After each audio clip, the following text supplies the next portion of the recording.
네, 지금부터는 내사장기 기준 현황에서 우리 코디네이터의 경험에 대해서 나눠보겠습니다.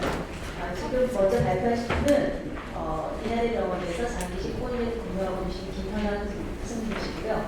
현재 저희 협회에서 홍보 팀장 맡고 계시면서 웹진을 아주 잘 만들어주고 계십니다. 이번에 보건복지부 장관상을 받으셨는데 그때는 공격 교수를 읽어보니까 QR 사례를 너무 열심히 하시는 사례가 있더라고요. 그래서 좀 발표를 해주십사 하고 부탁드렸습니다. 네, 부탁드리겠습니다.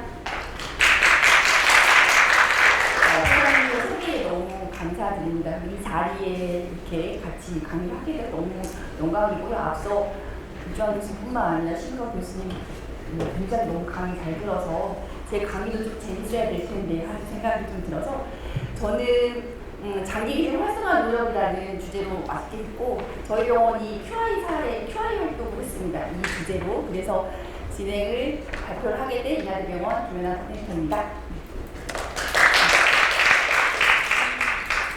저희가 지금 2023년이잖아요. 근데 저희가 이 19년도에 원내 QI 활동의 이 주제로 내사 장기기준 활성화라는 주제로 QI 활동을 제출했습니다. 너무 어울리지 않은 주제라고 생각을 해서 QI 팀장님이 전 상사시거든요. 그래서 한번 부르셨는데 그냥 한번 믿고 끝까지 한번 가게 해주세요. 제 목표는 구현입니다. 원내 직원들에게 8분 동안 구현을 해서 장기기준 인식 개선을 좀 높이고자 싶은데 이게 목표였거든요. 그래서 이렇게 진행을 하게 됐습니다.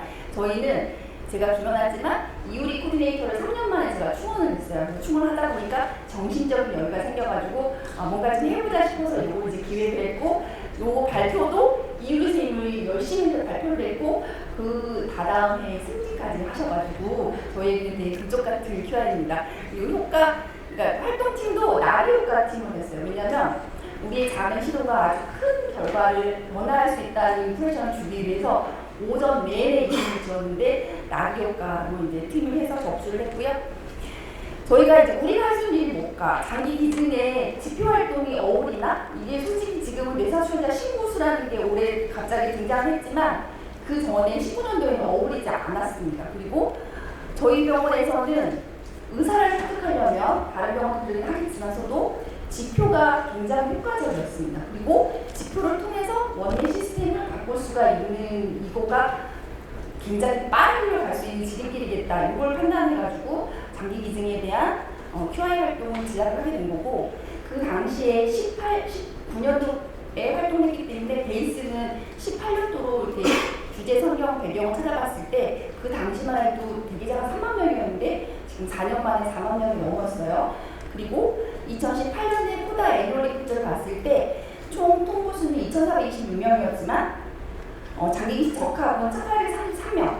그 중에서 장기 기증의 의사로 확인된 건 1,393명이라는 거죠. 컨택을 요것만 했다는 거예요. 그래서 이 간격을 죽이는 게 우리가 할 수 있겠다. 장기 기증에 대한 적극적인 정보 제공을 할 수 있는 게 일선에서 코디가 할 수 있는 일이겠다라고 판단해서 요거의 지표값을 애뉴얼을 한 5년치를 빚어가지고 지표를 찾아봤고요. 이제 여기서 이제 용어가 뇌사 수용자로 언급되는 비율을 인지율이라고 표하고 그다음에 뇌사 수용자 중에서 장기 기증에 대한 정보 제공을 위해서 저희는 협약병원이기 때문에 포다 코디네이터가 면담을 연계되는 비율을 접촉률이라고 용어를 정했습니다. 그래서 신경외과, 발생과에서 뇌사 가능성이 높은 형태입니다라고 하면서 뇌사 수용자 언급제를 하면 포다 코디가 와서 상담 연계할 수 있는 요 단계를 제가 건드리고 싶었고요. 그래서 뇌사 장기 기증은 의료진과 보호자의 경험적 배경에 따라서 매우 다양한 요인에 의해서 결정이 되는 굉장히 중대한 사안이므로 요거를 건드리진 않았어요. 본 QR에서는 뇌사 수용자 인지율과 접촉률 중심으로 뇌사 수용자 인지 대비 접촉률로 지표를 설정하였습니다. 요거를 설정을 하고 저희 원내를 들여다 봤더니 저희가 2000년에 구격병상급의 상급 종합병원인데도 불구하고 96년에 기소를 했지만 첫 장기 기증은 2013년, 4년, 5년 약 4건 뿐이었어요. 4명. 그리고 제가 2015년에 발령을 받고 뇌사 장기 시스템이라는 거를 세팅을 한다고 3년 동안 애를 써서 없던 장기 기증을 이제 하기를 시작했음에도 불구하고 너무 미흡한 거죠. 그래서 이 지표를 찾아가지고 전국 지표랑 비교해봤더니 전국 지표는 2017년 0.8이에요. 2018년 0.76. 하지만 하지만 저희 병원은 0.63, 0.61 되게 낮았어요. 그래서 요의 숨은 뜻은, 그 숨은 속내는 저희는 다 신고했어요. 하지만 포다는 다 신고를 그때는 당시는 안 했죠. 지금 내사시험자 신고 통보수요에서 다 하는 시스템이 되고 있는지만 그 당시에는 전국에서 다 하진 않았어요. 그래서 아마 저희는 낮고 포다 애니멀리도 높지 않았을까라고 지금 저희는 알고 있었지만 이 중요한 걸로 저희가 발생과 교수님들을 설득할 수 있는 굉장히 큰 근거가 돼서 이걸 신혈과 과장님이 어그리를 하셨어요. 그래 해봐. 왜 우리가 낮아? 우리가 할 수 있어. 3년 만에 해킹한 거에 대한 발생가로서의 그 생명에 참여했다는 그런 거에 딱 건드려서 진행을 했고요. 그래서 목표는 그 전년도 2018년도 전국 0.76이었기 때문에 기증연당 기회를 제공해서 접촉률 상승하자. 이게 저희 QI 성과 지표였습니다. 원인 분석을 저희가 또 나비효가 팀이기 때문에 PC본도 나비로 했고요. 할 수 있는 거는 다 했어요. 전공의 간호사 다 아는 거지만 그들에게 다시 한번 짚어주는데 굉장한 효과가 있었습니다. 원인 분석을 봤더니 가장 큰 것 중에 그 다음에 가장 머리를 끄덕끄덕한 이유 중에 하나가 직접적으로 보호자 접촉하는데 부담감이 있다. 그 다음에 가족과 내가 보호자 저 가족은 기증을 안 할 거라는 의료진의 생각, 요거에 대해서 다 끄덕끄덕 하셨고요. 진료과 설명이 어렵다. 나 장기기 설명할지 몰라요. 그 다음에 적정 연당 시기 놓치고 언제 설명해야 되는 거예요. 그리고 장기 기증 결정 시간이 너무 촉박하다. 그 다음에 접촉 과정까지 너무 오래 걸리는 시스템이다. 또 갑작스러운 상태가 되었기 때문에 이거는 수용이 안 된다. 여러 가지 원인 분석이 나왔습니다. 그럼에도 불구하고 그들에게 의료진의 작은 시도가 큰 변화의 시작이 됩니다. 라는 이 모토를 계속 주지했어요. 여러분의 작은 시도가 큰 변화가 될 거다. 하면서 큐도학교가 열렸던 했고요. 그래서 이 모토를 베이스로 세 가지 측면으로 개선 활동을 했습니다. 개선 활동을 말씀하기 부끄럽지만 다 우리 코디들이 하고 있는 건데 좀 멋지게 표현한 거니까 그냥 쑥스럽지만 들어주세요. 인디아, 저희 ICU 라운딩을 지금 2023년이죠. 근데 저희가 3년 동안 코로나를 겪었잖아요. 코로나 때 ICU 출입 안 됐죠. 근데 2019년도에 QR이기 때문에 그때는 정말 증명하면 릴상스예요. ICU 왔다 갔다 할 수 있었는데도 불구하고 그들이 제가 가면은 또 왔어? 뭐 있어? 오늘 뭐 있어? 왜냐면 내가 가면 일을 주는 역할이기 때문에 IC 라운딩 오면은 휴강하자부터 시작해가지고 어디 또 떴어? 이런 식으로 반응을 하셔가지고 저를 다 싫어했었거든요. 근데 이거를 우리도 이렇게 분위기가 오픈된 분위기로 3년 만에 세팅했음에도 불구하고 우리 병원도 이런데 다른 병원은 더하다는 얘기를 많이 들어서 QI로 내가 딱 하나만 얻는다면 ICU 라운딩을 좀 루틴화 시킵니다. 이거는 내 일을 하는 거다. 신경과 주치의교수님 봐도 저거 김연아가 지휘하고 있는 거라고 터치를 하지 않도록 하는 마인드를 한번 심어주는 게 목표였어요. 그래서 이것도 또 이우리 코디네이터랑 오전에 이름을 지었어요. 저희가 이나의 병원이기 때문에 이나 도네이션 라운딩 인디아라고 명칭을 하고 ICU에 인사하면서 안녕하세요, 인디아 왔습니다. 그래서 포다, 그때 최지우 코디네이터가 지금 팀장됐지만 저희 담당했거든요. 포다 코디네이터 항상 같이 공적인 기관이랑 같이 가야 돼요. 그래야지 원내가 좀 더 참여를 다 해주시더라고요. 그래서 스크린을 다 하고 의사 수험자 이렇게 발생을 하면 그 저희는 대회비로 조용하게 간호사한테 물어보고 전공하게 물어보고 그런 문화를 좀 오픈했어요. 왜 이거 올해 우리 QI 활동이기 때문에. 그래서 의사 수험자 발생하면 진료과 전공하는 간호사랑 치료 계획이 어떻게 되는지, 보호자 면접 언제 하시는지, 언제까지 설명이 됐는지, 보호자 성형 언제인지, 그 다음에 성향이 어떤지, 장기 기증 희망 등록이 됐는지 뭐 이런 것까지 좀 오픈되게, 그래서 그들의 메모창, 일기창에 보면서 라운딩을 해서 조금 양지로 끌어올리는 역할을 했고요. 그리고 이제 기증을 장기 기증하게 되면 일을 빨리빨리 해야 되니까 제가 문자를 1차 내사주가 통과했습니다. 2차 통과했습니다. 문자를 보냈는데 진료과, 이식이, OR 이런 데만 보내는 거죠. 발생가가 빠진 거예요. 발생가가. 그래서 여러분의 작은 시도가 큰 변화의 시작이 되는 굉장히 중요한 거를 제가 빠뜨렸어요. 너무 일로만 생각하는 T거든요. 그래가지고 그래서 발생가, 교수님, 전공의, 그 다음에 ICU, 간호사 이 세 분을 같이 들어가서 1차, 2차, 3차 장기가 어디까지 됐고 어느 병원에 갔다라는 것까지 문자를 공유를 하고 나서 사실 되게 궁금했었어요. 보내주셔서 감사해요 하는 전공의들이 많이 들었습니다. 그리고 기증 종료 후에 저희는 아직도 이 감사 편지를 받아요. 그래서 가끔 이게 새로운 코디가 오면은 코다에서 이거 왜 안 가르쳐주세요? 그러면 저희 이거 아직도 해요? 그러면 이거를 들고 코다 홍보비를 통해 가지고 커피를 들고 ICU를 가고 신경과를 가고 그 건 진행할 때 뇌파가 너무 힘들었으면 뇌파 검사실 가고요. 그 건 진행할 때 뭐 ICU가 너무 힘들었으면 ICU를 가고, 그다음에 뇌사수사 처음 하시는 교수님이시면 그 교수님 찾아가서 홍보를 할 때 이 편지를 많이 활용을 했습니다. 이것도 코다에서는 안 되는 거기 때문에 또 남다르게 느껴지시는 것 같더라고요. 그래서 이렇게 딱 변화라는 걸 눈에 보여드리는 활동을 했고요. 두 번째, 접촉력 상승. 진료과 교육을 요거 한다고 들어가서 교육을 했어요. 아시겠대요. 숫자로 얘기해 주시니까 의사 선생님들이 설득이 됐어요. 그리고 코다에서 기승연상 분리하시는 겁니다. 교수님이 설득하시는 거 아닙니다. 의사 추적자 통보제까지만 설명하고 나머지는 코다에서 합니다. 그리고 그 설명도 잘된 다른 병원 잘생긴 교수님 동영상을 몇 번 틀으셨더니 이렇게까지만 좀 이렇게 마음이 놓이시는 것 같아요. 그래서 어느 순간에 어떻게 하실지를 직접적으로 가이드 해드렸더니 거기에 대해서 조금 문턱에 나아지신 것 같고, 우리가 이런 활동을 한다는 거에 대해서 코다에도 공문을 보내서 주기적으로 저희 병원에 자주 오셔야 돼요 라고 얘기해드렸고, 마침 코다에서 그랬더니 전공의나 뭐 이런 면담 연계에 대한 비용 지급 10억으로 그때 있었어요. 지금은 정착이 됐는데, 또 저희가 세팅을 할 때 교수님들 정말 죄송한데 이게 나라에서 돈이 나오잖아요. 발생가라든지 뭐 돈이 나와요. 근데 이제 면담 연계는 유연 시간 이후 저녁 때 많이 이루어지기 때문에 전공의들이 많이 설명을 하거든요.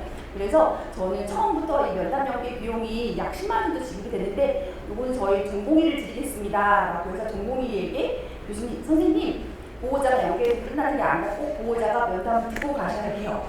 그래야 돼요 라고 설득을 해서 처음에는 이게 뭔가 싶었는데 뭐 별것도 아닌데 굉장히 좋아하시더라고요. 그래서 꼭 면담을 들어보시게, 의사 수험자 통보제 언급을 굉장히 진중하게 해주면서 꼭 들어보시고 지금 거부하지 마시고 들어보시고 판단하셔도 됩니다. 왜냐면 모든 이들이 장기 기증에 대해서 올바르게 알고 계시는 분은 없어요.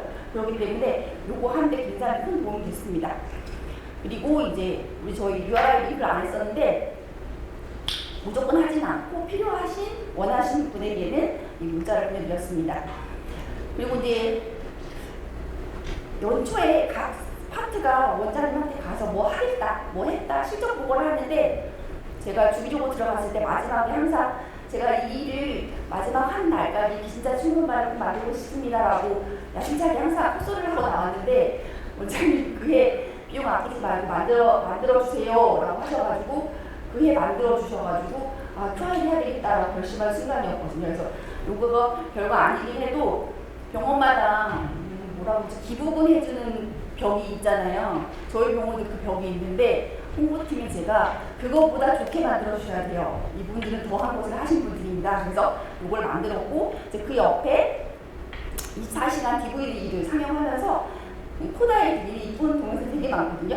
그거를 24시간 동영하고 이제 코로나 오면서 그 앞에 테이블이 생기기 시작했어요. 그래서 테이블에서 리플렉 꺼내다가 보고 특히 애들이 되게 좋아하는 샌드 같은 거 나오면 이런 거를 같이 하면서 이 문화를 조금 더 양지로 끌어내는 데 도움이 되고 있는 것 같고요. 그리고 이제 그 다음에 제가 만족도가 높은 거는 본원 기신자 예우 강화.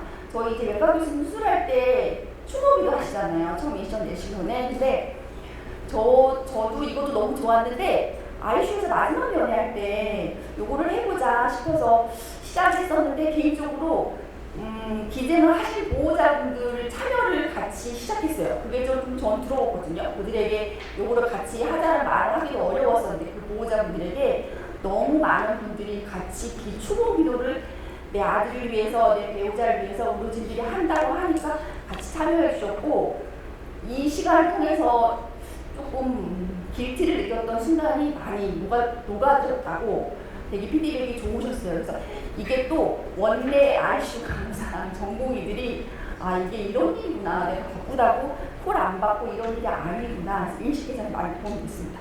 그리고 추모협판 개소로 그 총무하기 위해서 귀한 분들 모셔가지고 합창단 모셔서 공연을 했고요. 또 이런 음악회도 했었고 또 응급의학교 교육도 했었고 설문제도 했습니다. 추가적으로 그 해에 방글라데시에서 뇌사 장기 기증 활성화 시스템 맥스마켓 오셔서 저희 병원에 오시라고 했고 보건복지부에서 장기기증 활성화 정책 수립을 위해서 방문하셔가지고 제가 올해 하고 있는 거 이런 거 좀 보여드렸어요. 그리고 너무나 감사하게도 저는 이런 상이 있는지도 몰랐거든요. 그래서 보건복지부 장관상을 킴펄슨이신 신경외과 교수님에게 주셨어요. 그분이 아주 이 상값을 엄청나게 하고 계시거든요. 그리고 생명나는 공로상에도 또 저희 병원 신경외과 교수님 챙겨주셔서 또 다른 플러스 활동을 하고 계십니다. 그리고 이제 QI팀에서 너네 고생하니까 회식하라고 30만 원을 주는데 저희가 이 많은 사람, 이 사진 나온 사람들이 다 QI에 참여하신 분들이에요. 왼쪽부터 다 응급의학과, ICU, 혼자 있는 교수님 다 신경외과 교수님이신데 이게 그 당시에 기념품으로 유행하던 핑크솔트거든요. 별거 아닌데 엄청 좋아하시더라고요. 그러니까 이 표정이 되게 다 밝으시는데 그래서 제가 이걸 인식 개선 활동이라고 했어요. 이거 내가 지금 뭐 하고 있는 거였어? 얘 지금 표 활동 하고 계세요? 라고 이렇게 기념품을 드렸더니 이게 지금 10월 달에 줬는데 그 뒤로 더 열심히 해주셨던 기억이 나가지고 작지만 또 사진을 찍어놨더니 굉장히 도움이 됐습니다. 그래서 12월까지 약 12달 동안 저희 인지대비 접촉이 0.8로 목표 0.76을 달성했습니다. 그리고 너무 감사하게도 그 전년도 장기기증 7분이었는데 그해 14분 했습니다. 요건 아직 제가 못 깼습니다. 저희 코로나가 바로 오는 바람에 못 깼고요. 그리고 이제 의미 있는 거는 저희 구별병상인데 그해 19년도에 구별병상 때기에 장기기증 평균이 4분이셨고 많이 한 병원 8분이셨는데 저희가 이제 넘사벽으로 14분을 하셨더라고요. 그래서 너무 감사했고 그리고 이제 그때는 코로나에서 설문조사를 했었는데 귀하에 본원의 장기기증이 활성화되었다고 생각하십니까? ICU 간호사와 전공의 대상으로 설문조사했을 때 QI 점의 65%, QI 하는 그 해에는 78%로 나름 자부심을 가지고 이제 내사수용자 신고할 수 있어요 라고 해주셨고요. 그래서 이제 결론을 당연히 MF 레시오도 0.8로 증가했고 장기기증도 2배 됐고 장기기증에 대한 정보 제공을 통해서 수무한 선택 기회를 증가했다는 걸 증명했다고 발표를 했고 이제 그 다음 제언으로 지속적으로 이제 시스템을 저희는 이제 QI를 하면 그 다음에는 CQI 컨티뉴어스로 계속 그 지표를 계속 연결해서 해야 돼요. 그것도 또 피계가 되는 거죠. 시계가 선택할 피계가 제일 CQI를 지금까지 할 수 있고 발생 진료과를 좀 틀리더라고요. NS랑 응급의학과랑 CCN이랑 틀려가지고 그 특성에 맞는 접근 방법을 더 적용해서 하고 있고 제가 이거 발표를 준비하다 보니까 보건복지부 의료실 평가 전체 반영에 기여라고 19년도에 써놨더라고요. 정말 의도하지 않았어요. 하지만 생겼더라고요. 그 다음에 장기기증에 대한 선순환을 기여하고자 하는 게 제언으로 저희가 이렇게 우리 발표를 저보다 훨씬 잘하는 이유리 코디너이터가 발표를 했더니 그게 저희 대상 주셨어요. 그래가지고 상금 100만 원으로 ICU랑 발생과의 피자를 다 돌렸던 기억이 나거든요. 행복한 순간이었습니다. 이거는 이제 지난 거고 19년도 그 이후로 현재까지 장기기증 활성화 시스템 어떻게 되어 있느냐 QI 활동으로 가장 얻은 거는 장기기증 정보 제공이 얼마나 중요한지가 자리를 잡았습니다. 교수님이 이거 안 할 것 같아 라는 말씀은 안 하세요. 좀 부정적인데 그래도 컨택에 로 바뀌셨어요. 요거 시스템이 됐고 그리고 CQI 한다고 그랬잖아요. 연단 연계 지표 활동으로 이름을 조금 바꿔가지고 3개월마다 점수를 내요. 점수를 내고 1년에 한 번 혹은 2번의 진료과 교육을 의무적으로 제가 들어가는데 지표 담당자가 이유리 코드인데 지표값이 떨어지면 담당자는 어떻게 지표값 떨어졌어요? 고민하는데 저는 너무 좋아요. 분석해서 교육 들어가자. 그러면 또 그 다음에 확 올라요. 그러니까 컨택을 많이 했다고 해서 기증이 증가가 바로 되진 않지만 간접적으로라도 분명 영향이 있는 걸 경험했기 때문에 이 지표할 때 굉장히 중요하다는 걸 느끼고 있고 전년도에 코다에서 그 전자통보 시스템 협약을 했을 때 제가 협약을 해서 이제는 신경외과랑 응급의학과에서 바로 간편 및 직접 통보를 할 수 있는 시스템 마련을 해놓고 보니까 이제 올해 내사 수용자 신고수 시범 사업이 되어 있는 거라서 저희 병원 이 시범 사업에 큰 저항이 없이 지금 진행을 하고 있습니다. 저희 병원 추모 현판인데요. 의료진의 작은 시도가 큰 변화의 시작이 됩니다. 그래서 장기기증에 대한 정보 제공을 통해서 숭고한 선택을 연계한 역할이 바로 우리의 역할이고 이 자리가 그거를 위한 자리가 아닌가 싶습니다. 경청해 주셔서 감사합니다.